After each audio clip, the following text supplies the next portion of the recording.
বিশ্বনবী একবার মরুভূমিতে তিনি কি যেন একটা কাজের জন্য তিনি গিয়েছিলেন। সেখান থেকে যাওয়ার পথে আসার পথে এক বৃদ্ধা মহিলার সাথে বিশ্বনবীর দেখা হলো।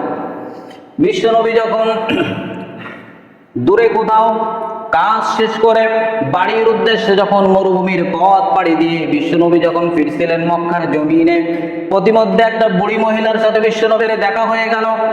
বিশ্বনবী দেখলেন বুড়ি মহিলা অনেকগুলা ব্যাগ মাথার উপরে নিয়ে, কাঁধের উপরে নিয়ে অনেক কষ্ট করে হেঁটে যাচ্ছিল। বিশ্বনবী এই কষ্ট দেখলেন, দূর থেকে বৃদ্ধ মহিলার এই কষ্ট দেখে বিশ্বনবী দাঁড়িয়ে থাকতে পারলেন না। বিশ্বনবী ছুটে চলে গেলেন। যখন বৃদ্ধা মহিলার কাছে গেলেন, যাওয়ার পরে বিশ্বনবী বললেন, ও মা মহিলা, আপনি কেন এত কষ্ট করছেন? কেন এত কষ্ট করে আপনি হেরে যাচ্ছেন? কি হয়েছে আমাকে একটু বলুন। তখনই বৃদ্ধা মহিলা বলে, তুমি কি মক্কার জমিনের লোক না?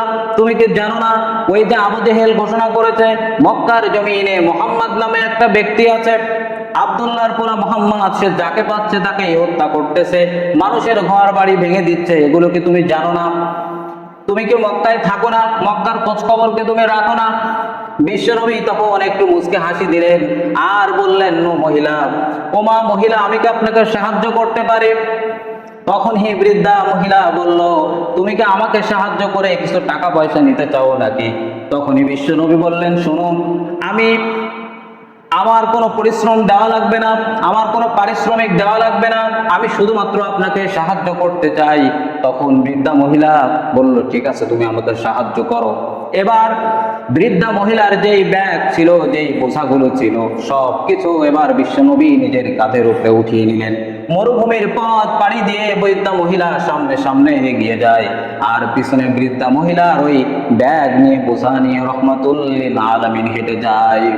মরুভূমির পথ পাড়ি দিয়ে যখন গন্তব্যে পৌঁছে গেল, পাহাড়ে ঘেরা, চারিপাশ দিয়ে পাহাড়ে ঘেরা, মাঝখানে কিছু বাড়ি ছিল। সেখান থেকে বৃদ্ধা মহিলা দূর থেকে ডাক দিয়ে বলে, আমার স্বজনরা বেরিয়ে আসো, ও আমার আত্মীয় স্বজনরা এগিয়ে আসো। তারা যখন এগিয়ে আসলো আর বললো, কি হয়েছে? এত তাড়াহুড়া করে তুমি কেন চলে এসেছো? বলো, কি হয়েছে, কি ঘটেছে বলো। তখনই বৃদ্ধা মহিলা বলে, মক্কার জমিনে মুহাম্মদ নামে একজন ব্যক্তি আছে, সে মানুষকে হত্যা করছে, তার ভয়ে আমি তোমাদের কাছে পালিয়ে এসেছি। কিন্তু ওই স্বজনদের মধ্য থেকে অনেক লোক ছিল যারা বিশ্বনবীকে চেনে। তখন তারা বলে, ও বুড়ি, তোমার কি মাথা খারাপ হয়ে গেছে নাকি?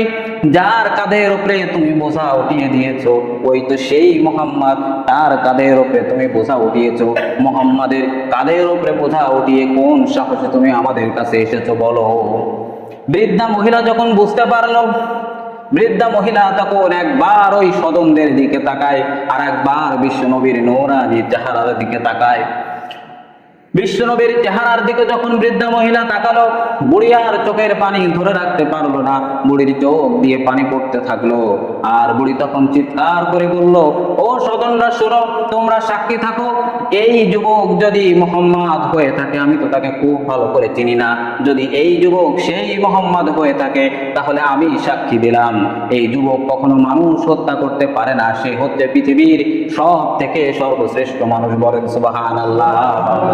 আদর্শ দিয়ে সর্বোৎকৃষ্ট আদর্শ দিয়েই গোটা পৃথিবীতে বিশ্বনবী ইসলাম প্রতিষ্ঠা করেছেন। কখনো নাস্তিকরা যে কথাগুলো বলে, তরবারির জোরে কখনো ইসলাম প্রতিষ্ঠিত হয় নাই। বলেন ঠিক কিনা?